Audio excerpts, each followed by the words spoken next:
నమస్తే. ఇన్నాళ్ళు నన్ను సపోర్ట్ చేస్తూ, ఎంకరేజ్ చేస్తూ మీ ప్రేమని నాకు అందిస్తున్న ప్రతి ఒక్కరికి కృతజ్ఞతలు.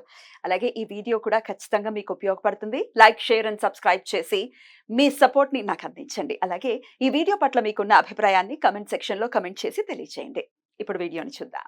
నమస్తే. Welcome to our channel. నేను పద్మిని. ప్రస్తుతంతో పాటు ప్రముఖ ఆధ్యాత్మికవేత్త, నారీసేన ఫౌండర్, దత్త ఉపాసకురాలు శ్రీమతి లతా దత్త గారు మనతో పాటు ఉన్నారు. మాట్లాడదాం. నమస్తే అక్క. నమస్తే. జై గురుదత్త పద్మిని. శ్రీ గురుదత్త అక్క.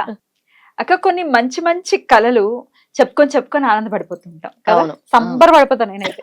మంచి కళ వచ్చిందంటే ఆ. కడుపులో ఆగదు. 10 మంది చెప్పేసుకుంటాం అమ్మయ్యా అనిపిస్తుంది. కానీ వచ్చిన మంచి కళలు చెప్పుకోవద్దు అనేది కూడా చిన్న సామెత ఏదో అలా ఏమీ సామెత లేదు, కాదు. చెప్పుకోవచ్చు. చెప్పుకోవచ్చా? అంటే చెప్పుకోవటం వల్ల అది జరుగుతుందా లేదా ఉమ్. ఏమో, ఆ, అనే ఒక్కొక్క భయాలు ఈవిలై ఉంటాయి. పడుతుందేమో ఉమ్. అని సందేహం. అనుకుంటారు. అందుకే అందరికీ చెప్పొద్దని పెద్దవాళ్ళు చెప్తారు. చెప్తూ ఉంటారు.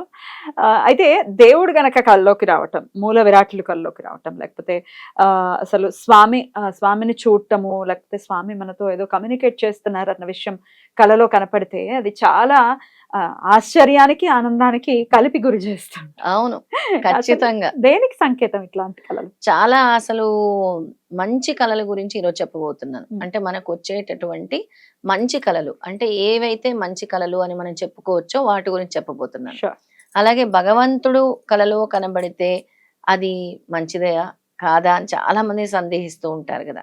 లేదు, భగవంతుడు కలలో కనబడితే ఖచ్చితంగా మంచిది. ఎంత మంచిది అని అంటే నేను ఇప్పుడు చెప్తే మీకు అర్థమవుతుంది. ఉమ్.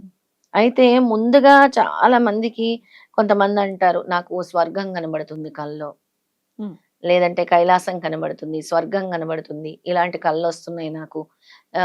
ఏదో ఎక్కడికి వెళ్ళానో తెలియదు కానీ అక్కడ చక్కగా దేవతలందరూ ఉన్నారు ఉమ్. అని అనిపిస్తుంది. అలా మనం స్వర్గానికి వెళ్తే ఏంటి అని అంటే దానికి సంకేతం ఏంటి అంటే నువ్వు భగవంతుడి యందు పూర్తి విశ్వాసము ఏర్పరచుకున్నావు, నీకు ఇంకా కూడా నమ్మకం పెరగబోతుంది, ఆ భగవంతుడు నీకు మంచి చేయబోతున్నాడు అని దాని అర్థం అన్నమాట. ఉమ్. ఆ కళ అర్థం. అలాగే నువ్వు ఒక క్షేత్రానికి వెళ్తున్నట్టు నీకు కళ వస్తుంది. దాని వల్ల ఏంటి అని అంటే నేను కాశీలో ఉన్నానని కళ వచ్చింది, లేదా నేను అరుణాచలంలో ఉన్నానని కళ వచ్చింది. Wow. చాలా మంది చెప్తారు అలా. ఉమ్. లేదా నేను దత్తక్షేత్రంలో, అంటే వాళ్ళు అనుకున్న కోరిక నెరవేరబోతుంది అని దాని అర్థం. ఏ క్షేత్రంలోనైనా వాళ్ళు వెళ్ళినట్టు లేదా అక్కడ దేవుని దర్శించుకున్నట్టు గనక వస్తే దానికి ఏంటి అని అంటే వాళ్ళు ఖచ్చితంగా సక్సెస్ అవుతున్నారు, మంచి ఫ్యూచర్ ఉంది అని దాని అర్థం అని స్వామి చెప్తున్నారు.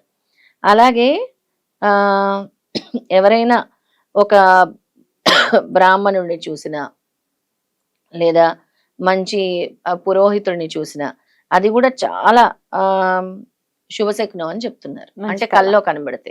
అలాగే ఒక పెళ్ళైన సుమంగలి భోజనం చేస్తున్నట్టు కళ వచ్చింది అనుకో, వావ్. చాలా ఎక్సలెంట్ ఇండికేషన్ ఫర్ సక్సెస్ అని చెప్తున్నారు.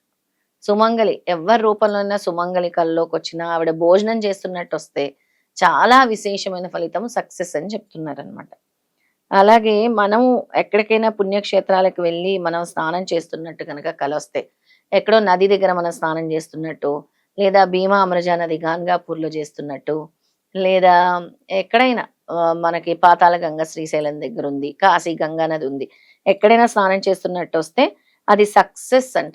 సక్సెస్ ఎలాంటి సక్సెస్ అని అంటే మీకు ఏమైనా గవర్నమెంట్ గురించి మ్యాటర్స్ ఉంటే సక్సెస్ అవుతాయి, బంగారం విషయంలో కొనటంలో సక్సెస్ అవుతుంది, వావ్. అలాగే మనీ మ్యాటర్స్ లో సక్సెస్ అవుతుంది, మనశ్శాంతి లభిస్తుంది రైట్. ఆ కళ వల్ల.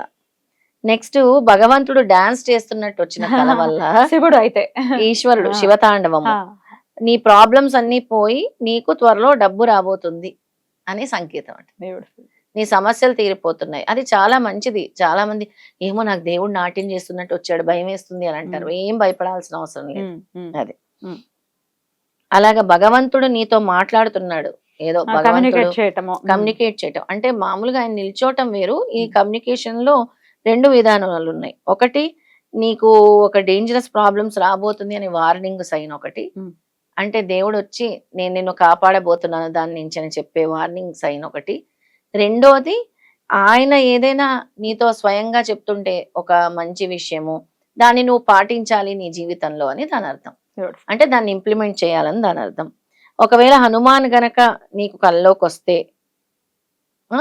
హనుమాన్ గనక కల్లోకి వస్తే నువ్వు ఏదైతే పని చేస్తున్నావో అందులో సక్సెస్ అవుతావు నీకు ఏదైతే హెల్త్ ప్రాబ్లమ్స్ ఉన్నాయో అవి కూడా పోతున్నాయి అని సంకేతం అన్నమాట. బ్యూటిఫుల్. ఈశ్వరుడు, శివుడు, పార్వతి, రాముడు, సీత ఇలా ఎవ్వరి కల్లోకి వచ్చిన రాముడు వస్తాడు కొంతమందికి, రాముడు సీత వస్తారు, ఈశ్వరుడు పార్వతి వీళ్ళు ఎవరి కల్లోకి వచ్చినా నీకు కొత్త ఆపర్చునిటీస్ రాబోతున్నాయని దాని అర్థం అన్నమాట.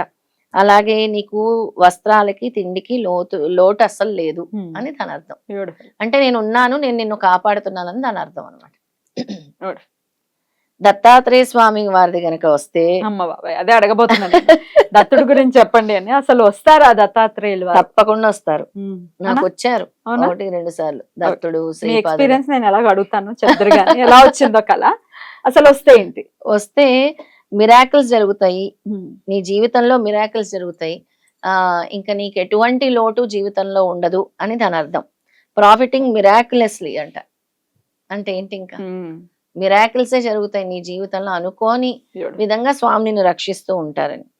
అలాగే డ్రీమింగ్ ఆఫ్ యువర్ గురు, నువ్వు ఎవరైనా ఒక గురువుని ఆరాధిస్తున్నావు, వాళ్ళు నీ కల్లోకి వచ్చారు. ఒక స్వామీజీ, ఒక గురువు గారు, అలా ఇప్పుడు నాకు గురువులు ఉన్నట్టు అలా ఉంటారు కదా. అలా గురువులు వస్తే మంచి పొజిషన్ వస్తుంది నీకు జీవితంలో. అంటే నువ్వు ఉండే ఆఫీస్లో, నువ్వు పనిచేస్తున్న ఆఫీస్లో ఒక మంచి పొజిషన్ వస్తుంది, నీ గురువు నుంచి బ్లెస్సింగ్స్ వస్తున్నాయని దాని అర్థం. ఇండికేషన్ అన్నమాట అది. అంటే స్వామి నీకు ఇస్తున్న ఇండికేషన్. ఉట్టి శివలింగం వచ్చింది అనుకో పద్మిని, చాలా మందికి నిన్ననే నాకు స్వర్ణ చెప్పారు, వాళ్ళ అబ్బాయి గురించి మాట్లాడుతూ, నాకు శివలింగం వచ్చిందమ్మా కాశీలో, గంగా నదిలో శివలింగం వచ్చిందంట, నేను ఇలా పూజ చేస్తున్నాను అంట అని. అది విక్టరీ, ట్రబుల్స్, ప్రాబ్లమ్స్ అన్ని ఎరాడికేట్ అయిపోతున్నాయి ఆ దెబ్బతో. నీకు ఏదైతే మనోవాంఛ ఉంటుందో అది తీరబోతుంది అని దాని అర్థం అనమాట. ఇంకా ఏదో మనం కూర్చొని ధ్యానం చేసుకుంటున్నట్టు అలాంటివి గనక వస్తే నువ్వు సిద్ధి పొందుతున్నట్టు. భగవంతుడు వస్తున్నాడు నాకు కల్లో అని అందరు చెప్తారు. నాకు దత్తుడు వస్తున్నాడు, నాకు ఈశ్వరుడు వస్తున్నాడు, నాకు పార్వతి వస్తుంది, లేదంటే నాకు గంగా నదిలో నాకు శివలింగం కనబడింది, ఇలాంటివన్నీ కూడా అడుగుతూ ఉంటారు. అన్ని మంచి కళల కింద, అవన్నీ మంచి కళల కిందే. ఒకవేళ భగవంతుడు వచ్చి నీతో ఏదో మాట్లాడి చెప్తున్నాడు అని అంటే నీ జీవితంలో జరగబోయే ఒక సంఘటన నుంచి నేను నిన్ను బయటేసాను, నిన్ను కాపాడానని చెప్తున్నాడు అనమాట. నేనున్నాను అని చెప్తున్నాను. హెల్త్ ప్రాబ్లమ్స్ ఉన్నాయో అవి కూడా పోతున్నాయి అని సంకేతం అన్నమాట. ఈశ్వరుడు, శివుడు, పార్వతి, రాముడు, సీత ఇలా ఎవ్వరి కల్లోకి వచ్చిన రాముడు వస్తాడు కొంతమందికి, రాముడు సీత వస్తారు, ఈశ్వరుడు పార్వతి వీళ్ళు ఎవరి కల్లోకి వచ్చినా నీకు కొత్త ఆపర్చునిటీస్ రాబోతున్నాయని దాని అర్థం అనమాట. అలాగే నీకు వస్త్రాలకి తిండికి లోటు అస్సలు లేదు అని దాని అర్థం. బ్యూటిఫుల్ అక్క, చాలా బ్యూటిఫుల్ గా ఎక్స్ప్లెయిన్ చేస్తారు. ఇట్లాంటి కళలు వచ్చిన వాళ్ళు డెఫినెట్ గా రిలేట్ అవుతారు, చాలా చాలా అదృష్టంగా ఖచ్చితంగా భావిస్తారు. మళ్ళీ మళ్ళీ అలాంటి కళలు వస్తే బాగుండని ఖచ్చితంగా ఎక్స్పెక్ట్ చేస్తారు. ఖచ్చితంగా మనసు ఆయన మీద పెడితే ఖచ్చితంగా వస్తారు, చాలా ఖచ్చితంగా వస్తారు. రైట్. థ్యాంక్ యూ అక్క, thank you so very much. నమస్తే. జై గురుదత్త. శ్రీ గురుదత్త.